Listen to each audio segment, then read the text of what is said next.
आप देख रहे हैं स्पेशल रिपोर्ट न्यूज रूम से। आपके साथ मैं हूं अंजना ओम कश्यप। प्रधानमंत्री नरेंद्र मोदी आज देश की अर्थव्यवस्था पर बोल रहे थे। मौका था सीआईआई की 125वीं सालगिरह का। प्रधानमंत्री नरेंद्र मोदी ने कहा है कि आत्मनिर्भर भारत बनाने के लिए क्या कदम उठाना चाहिए, इस पर एक पूरी रूपरेखा उन्होंने खींची। 5 मंत्र दिए हैं, इस स्पेशल रिपोर्ट में देखिए। साथियों, भारत को फिर से तेज विकास के पथ पर लाने के लिए, आत्मनिर्भर भारत बनाने के लिए 5 बातें बहुत आवश्यक है। इंटेंट, इंक्लूजन, इन्वेस्टमेंट, इंफ्रास्ट्रक्चर और इनोवेशन। हाल में जो बोल्ड फैसले लिए गए हैं, उसमें भी आपको इन सभी की झलक मिल जाएगी। इन फैसलों के साथ हमने तमाम सेक्टर्स को फ्यूचर रेडी किया है। इसी वजह से आज भारत एक नए ग्रोथ ओरिएंटेड फ्यूचर की दिशा में बड़ी उड़ान के लिए तैयार है। भारत लॉकडाउन को पीछे छोड़कर अनलॉक फेज 1 में एंटर कर चुका है। अनलॉक फेज 1 में इकोनॉमी का बहुत बड़ा हिस्सा खुल चुका है। काफी हिस्सा अभी 8 जून के बाद और खुलने जा रहा है। यानी गेटिंग ग्रोथ बैक की शुरुआत तो एक प्रकार से हो चुकी है। आज ये सब हम इसलिए कर पा रहे हैं क्योंकि जब दुनिया में कोरोना वायरस पैर फैला रहा था, तो भारत ने सही समय पर, सही तरीके से सही कदम उठाए। इस सिचुएशन में आपने गेटिंग ग्रोथ बैक, इस बात को प्राथमिकता दी है और निश्चित तौर पर इसके लिए आप सभी भारतीय उद्योग जगत के लोग बधाई के पात्र हैं। बल्कि मैं तो गेटिंग ग्रोथ बैक से आगे बढ़कर ये भी कहूंगा कि yes, we will definitely get our growth back. Indian industries के पास एक क्लियर पाथ है। आत्मनिर्भर भारत का रास्ता, सेल्फ रिलायंट इंडिया का पाथ। आत्मनिर्भर भारत का मतलब है कि हम और ज्यादा स्ट्रांग होकर दुनिया को एम्ब्रेस करेंगे। आत्मनिर्भर भारत वर्ल्ड इकोनॉमी के साथ पूरी तरह इंटीग्रेटेड भी होगा और सपोर्टिव भी। लेकिन ध्यान रखिएगा, आत्मनिर्भर का मतलब ये भी नहीं है कि हम स्ट्रैटेजिक क्षेत्रों में किसी पर निर्भर रहें। हम उस स्थिति में नहीं रहना चाहते। It is about creating strong enterprise in India, enterprises that can become global forces. It is about generating employment. It is about empowering our people to come out and create solutions that can define the future of our country. आपको industry को, अपने market को globally expand करने में मदद करना है। साथियों, अब जरूरत है कि देश में ऐसे प्रोडक्ट्स बने जो मेड इन इंडिया हो, मेड फॉर द वर्ल्ड हो। कैसे हम देश का आयात कम से कम करें, इसे लेकर क्या नए लक्ष्य तय किए जाएं, उस पर सोचने की जरूरत है। हमें तमाम सेक्टर्स में प्रोडक्टिविटी बढ़ाने के लिए अपने टारगेट तय करने ही होंगे। यही संदेश मैं आज इंडस्ट्री को देना चाहता हूं और देश यही अपेक्षा भी आपसे रखता है। प्रधानमंत्री ने इधर ये मंत्र दिया है आत्मनिर्भर भारत बनाने का, लेकिन फिलहाल तो कोरोना के खिलाफ जंग इस वक्त चरम पर है। देश भर में मामले अब 2 लाख के करीब पहुंचने वाले हैं। दिल्ली में कोरोना के मामले 20,000 के पार। अब कुल मिलाकर परिस्थिति ये है कि ऐसे वक्त पर अनलॉक 1 के जरिए रास्ते खोले जा रहे हैं, दुकानें खुल रही हैं, सैलून, अलग अलग जगहों पर इन सब के साथ गतिविधियां सड़कों पर बहुत बढ़ रही हैं। अब सावधानी की पूरी जिम्मेदारी आपकी है। हम परमानेंटली जिंदगी में लॉकडाउन नहीं कर सकते, सब कुछ बंद करके नहीं रहा जा सकता। आज कोई ये नहीं कह सकता कि 1 महीना लॉकडाउन और कर लो तो कोरोना ठीक हो जाएगा, या 2 महीना लॉकडाउन और कर लो तो कोरोना ठीक हो जाएगा। कोरोना रहेगा।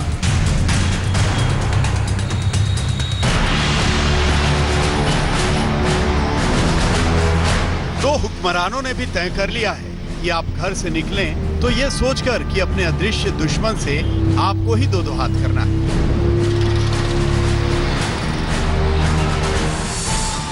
क्योंकि अनलॉक 1 में तमाम पाबंदियों के ताले खुल गए हैं और जिंदगी बचाना अब सिर्फ आपके हाथ में है।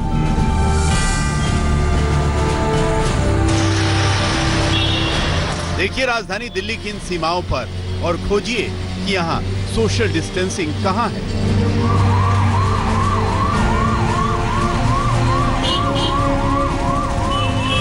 अनलॉक 1 का फरमान आया कि अब सारी पाबंदियां करीब करीब खत्म हो गई। बाजार शुरू, दफ्तर शुरू, कारोबार शुरू, लेकिन दिल्ली की सीमाएं लॉक हो गईं। नोएडा और गाजियाबाद से दिल्ली को जाने आने वाले रास्ते पैक हो गए। गाड़ियों की लंबी कतारें लग गईं।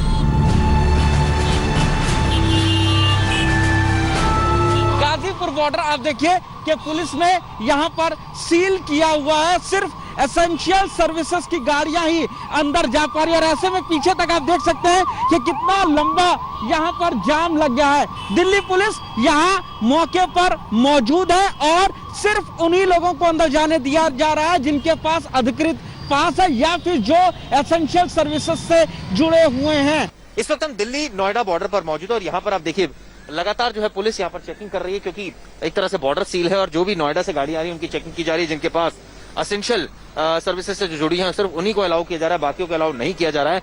ये व्यवस्था जो है ये अनलॉक 1 से ही शुरू हुई, जब मुख्यमंत्री केजरीवाल ने भी ऐलान कर दिया था कि 1 हफ्ते के लिए बॉर्डर सील रहेंगे, क्योंकि दिल्ली में कोरोना के केसेस लगातार बढ़ रहे हैं और ऐसे में 20,000 से ज्यादा आंकड़ा पार हो चुका है और ऐसे में जाहिर तौर पर अस्पतालों में भी ये कहा जा सकता है कि उतनी फैसिलिटी नहीं है। 2 जून की सुबह 2 जून की रोटी के लिए जब लोग दिल्ली हरियाणा से निकले तो सीमाएं खुली हुई थी। आराम से लोग आ जा रहे थे, कहीं कोई रोक टोक नहीं। आज दिल्ली का अनलॉक डे 2 है और इस वक्त हम मौजूद हैं दिल्ली गुरुग्राम बॉर्डर पे और तस्वीरें आप देख सकते हैं। कल दिल्ली सरकार ने ये बोला था कि आने वाले 7 दिन के लिए दिल्ली से सटे सारे बॉर्डर्स सील कर दिए जाएंगे, पर तस्वीरें आप देख सकते हैं ये बयान करती हैं कि अभी यहाँ पे कोई बॉर्डर सील करा नहीं गया। ये सबसे बिजिएस्ट इलाका है जो दिल्ली और हरियाणा को कनेक्ट करता है। ये गुरुग्राम बॉर्डर है जहाँ पे तमाम IT कंपनीज है और हज़ारों लोग यहाँ पे दिन भर दिल्ली से ट्रैवल करते हैं। लेकिन हालात अभी यहाँ पे ये है कि कोई बैरियर्स नहीं है, पुलिस फोर्स यहाँ खड़ी है, बैरियर्स लगे हुए हैं, लेकिन आप देख सकते हैं फ्री फ्लो ऑफ व्हीकल्स है। यहाँ पे व्हीकल्स को रोका नहीं जा रहा। सुबह तक पुलिस यही कह रही थी कि उन्हें बॉर्डर सील करने का अब तक फरमान नहीं मिला था, लेकिन जैसे ही फरमान मिला बॉर्डर पैक हो गया और लोग जाम में पिस कर रह गए।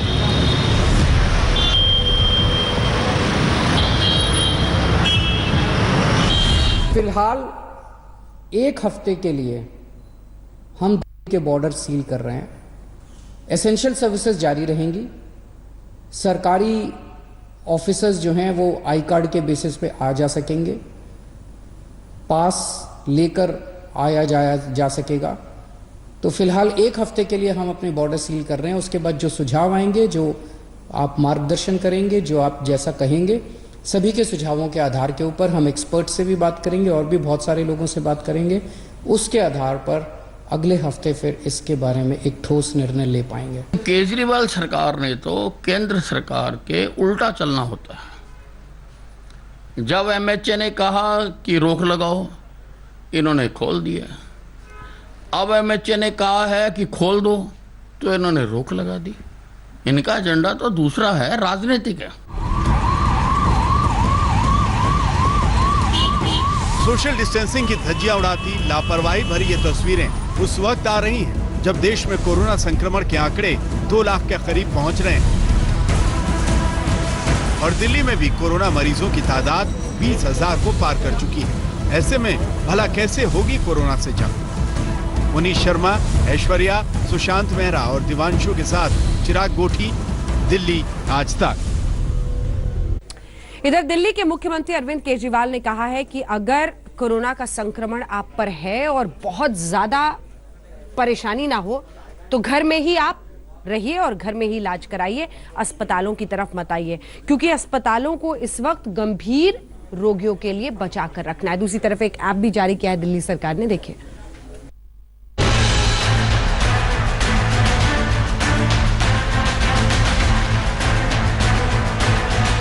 कोरोना वायरस के संकट से जूझती दिल्ली में कहीं अस्पतालों में तिल रखने की जगह नहीं है तो कहीं तमाम बेड खाली पड़े।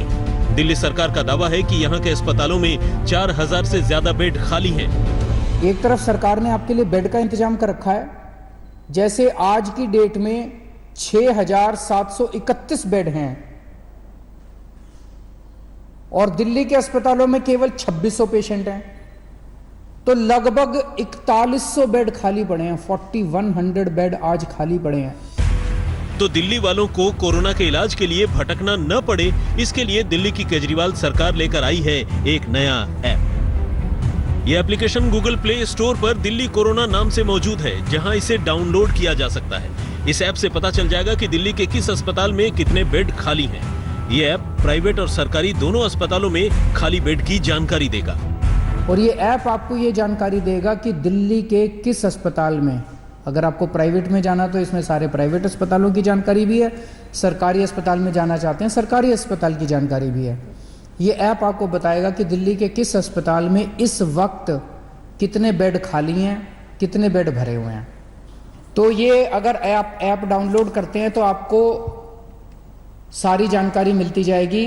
ये ऐप दिन में 2 बार इसको अपडेट करेंगे, सुबह 10 बजे और शाम को 6 बजे ये ऐप अपडेट किया जाएगा, तो आपको लेटेस्ट स्टेटस पता चलता रहेगा। मुख्यमंत्री अरविंद केजरीवाल ने दावा किया है कि दिल्ली कोरोना से 4 कदम आगे चल रही है, लेकिन उन्होंने इस बात पर खास जोर दिया है कि जिन्हें कोरोना संक्रमण है वो अस्पताल की बजाय घरों में ही क्वारंटीन रहे। पंकज जैन, दिल्ली आज तक। इन तमाम खबरों के बीच अब बात दिल्ली में हुए दंगों की। एक बार फिर से मामला सामने इसलिए आया है क्योंकि ताहिर हुसैन, आम आदमी पार्टी के नेता के खिलाफ आज आखिरकार दिल्ली पुलिस ने चार्जशीट दायर की है। इस चार्जशीट में उसे दिल्ली के दंगों का मास्टरमाइंड बताया गया है।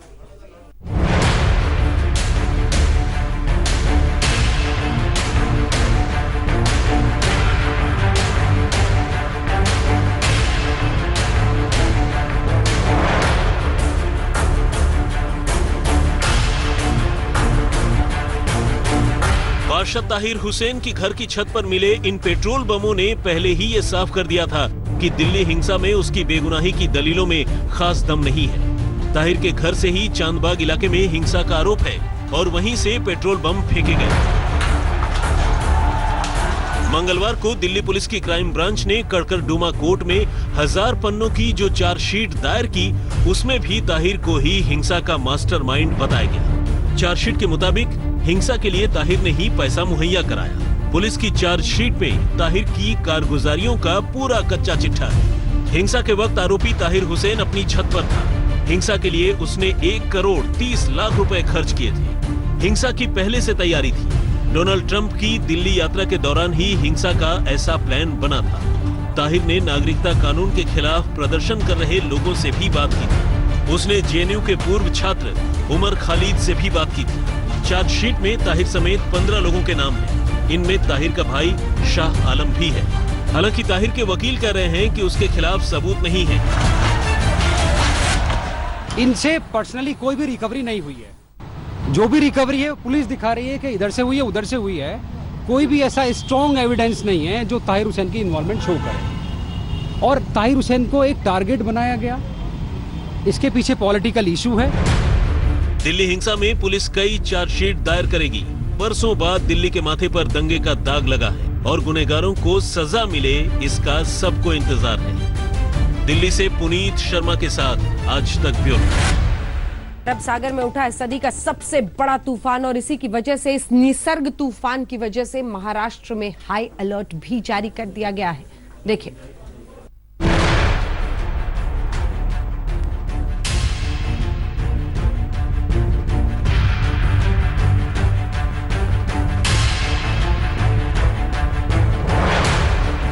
कुदरत पता नहीं क्या ठान कर बैठी है, दुनिया का क्या होने वाला है। पिछले 5 महीने से कोरोना वायरस लोगों की जिंदगी में ऐसा घुसा है कि निकलने का नाम ही नहीं ले रहा। ऊपर से एक के बाद एक आपदा देश झेल रहा है। लॉकडाउन के पिछले 69 दिनों में दिल्ली 8 बार हिल चुकी है। समझ में नहीं आ रहा आखिर बार बार क्यों आ रहा है भूकंप। पश्चिम बंगाल से लेकर ओडिशा तक सुपर साइक्लोन अम्फान ने सब कुछ तहस नहस कर डाला। टिड्डियों ने भी देश में हमला बोल दिया है और अब फिर से एक और तूफान बर्बादी का शोर सुना सुना कर डरा रहा है। ये कुदरत की माया है, कुदरत ही जाने। लेकिन दहशत में इंसान क्या, जानवर क्या, सब आ गए हैं। आज हम आपको दिखाने जा रहे हैं कि कैसे कोरोना के बीच महाराष्ट्र से लेकर गुजरात तक एक और विकराल तूफान के शोर ने लोगों की नींद उड़ा दी है, सिस्टम को हिला कर रख दिया है। जी हाँ, अरब सागर में उठ रहे इस महा तूफान का नाम है निसर्ग।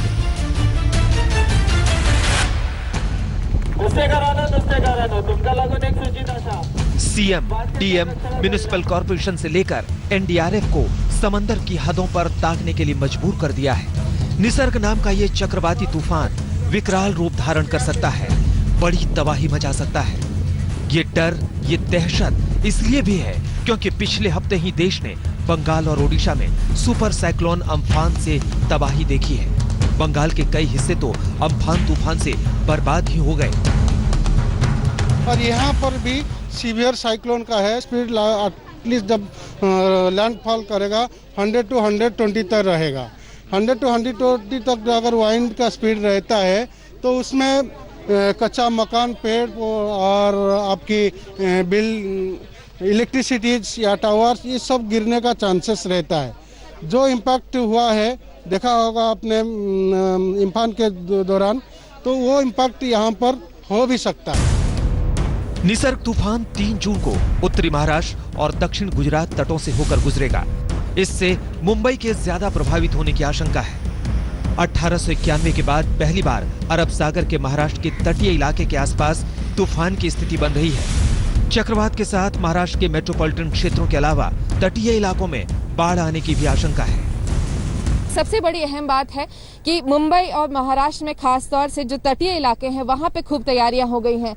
ये जो आप नाव इधर देख रहे हैं, ये सब के सब पहले जब समुद्र में फिशिंग कर रहे थे, ये अब वापस आ चुके हैं। यहाँ अब फिशिंग डीप समुद्र में नहीं हो रही है क्योंकि समुद्र में वैसे ही मानसून के आते ही बहुत रफ सी जो है वो रफ हो जाता है, बहुत उथल पुथल होती है, जिसकी वजह से फिशिंग और ब्रीडिंग सीजन भी क्योंकि शुरू हो जाता है, इसकी वजह से फिशिंग नहीं होती है इस वक्त। लेकिन देख लीजिए जो कुछ जो मछुआरे हैं वो थोड़े बहुत यहाँ तटीय इलाकों में ही, जहाँ पर कि समुद्र थोड़ा सा स्थिर है, यहाँ पर थोड़ी बहुत फिशिंग कर रहे हैं, डीप समुद्र में नहीं जा रहे हैं। मौसम वैज्ञानिकों ने तूफान की तीसरी आंख को देख लिया है और अंदाजा ये है कि निसर्ग का लैंडफॉल महाराष्ट्र के रायगढ़ जिले से हरिहरेश्वर और दमन के बीच होगा और फिर गंभीर चक्रवात तूफान में बदलेगा। निसर्ग के लैंडफॉल के चलते महाराष्ट्र के रायगढ़, मुंबई और पालघर में तूफानी हवाओं के साथ साथ मूसलाधार बारिश होगी और तूफानी हवाओं की रफ्तार 120 किलोमीटर प्रति घंटा तक रह सकती है।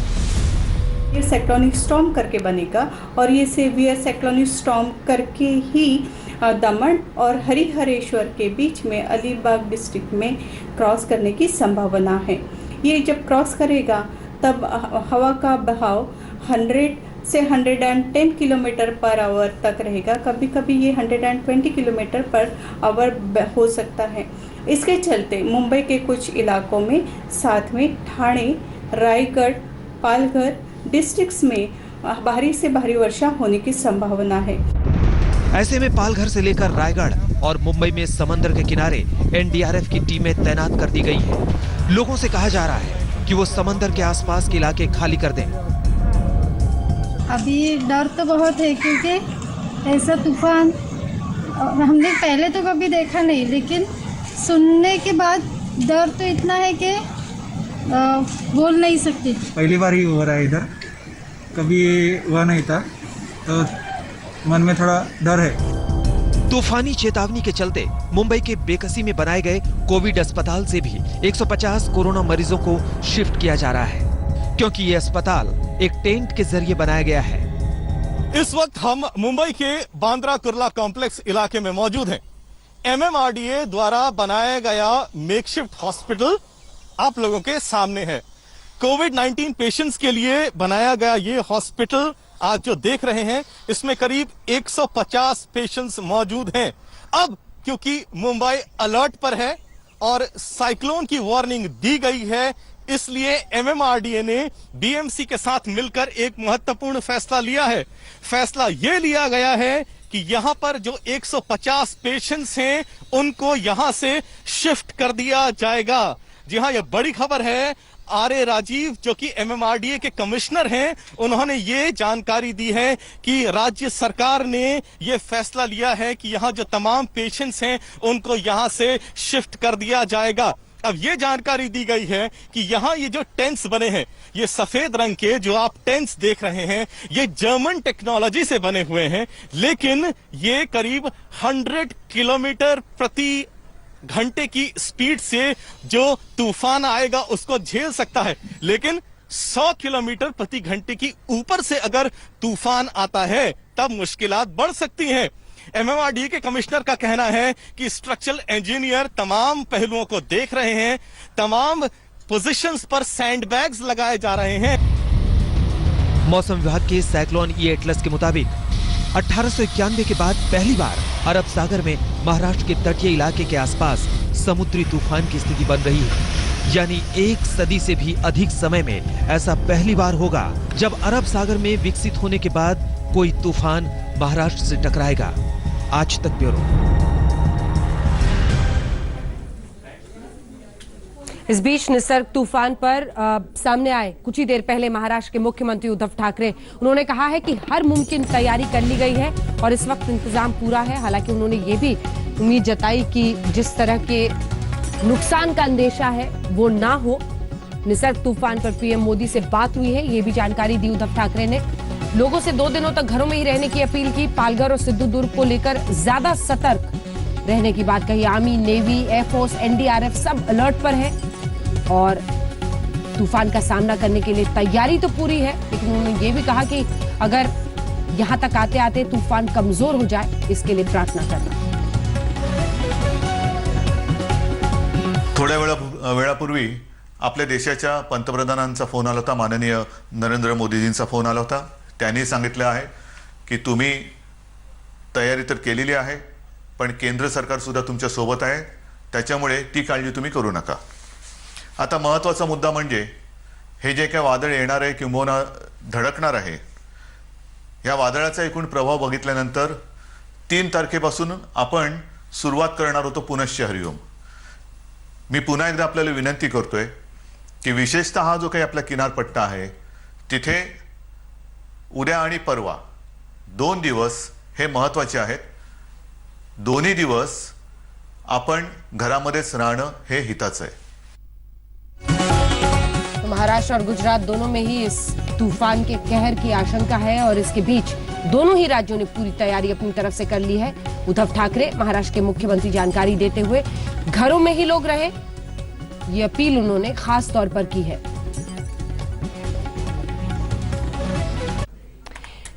अब आइए आपको दिखाते हैं महाराष्ट्र के बाद वो खतरा जो गुजरात पर मंडरा रहा है। पता है अभी से ही दक्षिण गुजरात के कई हिस्सों को खाली करा लिया गया है, क्योंकि इस तूफान से बड़ी बर्बादी की आशंका गुजरात में भी है।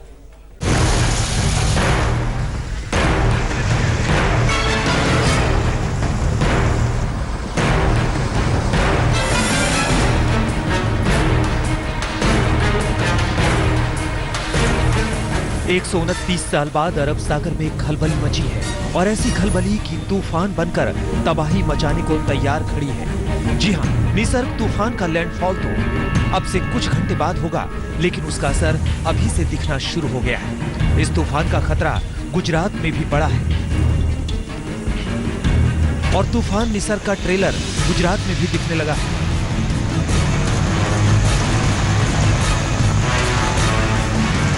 ये गुजरात के खेड़ा की तस्वीरें हैं। आप देख सकते हैं कि यहाँ जोरदार बारिश के साथ तेज हवाएं हिलोरे ले रही हैं। अहमदाबाद में भी बारिश हुई है तो नाडियाड में भी तेज हवाओं के साथ मौसम बदला है।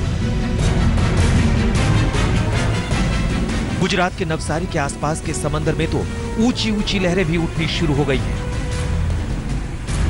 प्रशासन ने लोगों को समुद्र तटों से दूर रहने की हिदायत दे दी है। मौसम विभाग की चेतावनी के हिसाब से 2 तारीख की रात से लेकर के 3 तारीख देर रात यानी 4 तारीख सुबह तक इस वावाझोड़ू के यानी कि तूफान का असर नवसारी जिला पर हो, इसकी संभावना है और इसके लिए तकेदारी के भागरूपे पहले से सावधानी के हिसाब से सभी प्रकार के स्टेप्स ले लिए गए हैं। गुजरात के तटीय इलाके से 20,000 से ज्यादा लोगों को निकाला गया है। एनडीआरएफ की 11 टीमें तैनात कर दी गई हैं, जबकि 5 और टीमों को पंजाब से एयरलिफ्ट करके गुजरात भेजा जा रहा है। साइक्लोन जो कि सीवियर साइक्लोन की कैटेगरी में महाराष्ट्र और गुजरात कोस्ट को इम्पैक्ट करने वाला है, उसकी पूरी तैयारी है। जो एनडीआरएफ की टीमें पहुंचनी थी वो अपने अपने जगह पर पहुंच चुकी हैं और अपना काम शुरू कर चुकी हैं, जैसा कि इवैक्यूएशन और अवेयरनेस ड्राइव। निसर्ग तूफान अगले कुछ घंटों में विकराल रूप ले सकता है। दक्षिणी गुजरात के 5 जिलों सूरत, भरूच, नवसारी, वलसाड और डांग में अलर्ट जारी कर दिया गया है। जो दमन दादरा नगर हवेली वलसाड और नवसारी में 80 to 90 kilometre per hour gusting to 100 kilometre per hour wind होगा दमन दादरा नगर हवेली वलसाड और नवसारी में।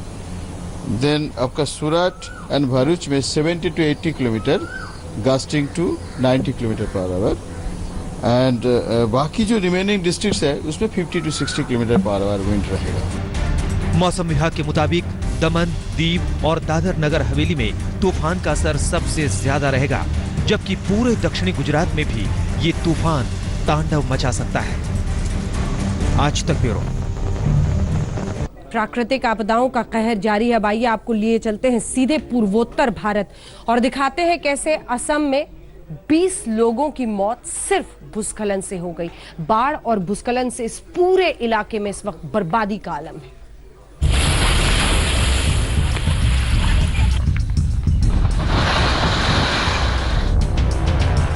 देश में कोरोना के चलते पूर्वोत्तर में भले ही ध्यान कम जा रहा हो, लेकिन असम इस वक्त एक बड़ी त्रासदी से गुजर रहा है। बीते कई दिनों से असम में भयंकर बारिश के चलते बाढ़ आई हुई है और अब असम के 3 जिलों में मौत का भूस्खलन हुआ है। जी हां, दक्षिण असम के बराक घाटी क्षेत्र में 3 अलग अलग जिलों में भूस्खलन से 20 लोगों की मौत हो गई। असम के कछार जिले के 7, हैलाकांडी जिले के 7 और करीमगंज जिले में 6 लोग मलबे में दबकर मर गए।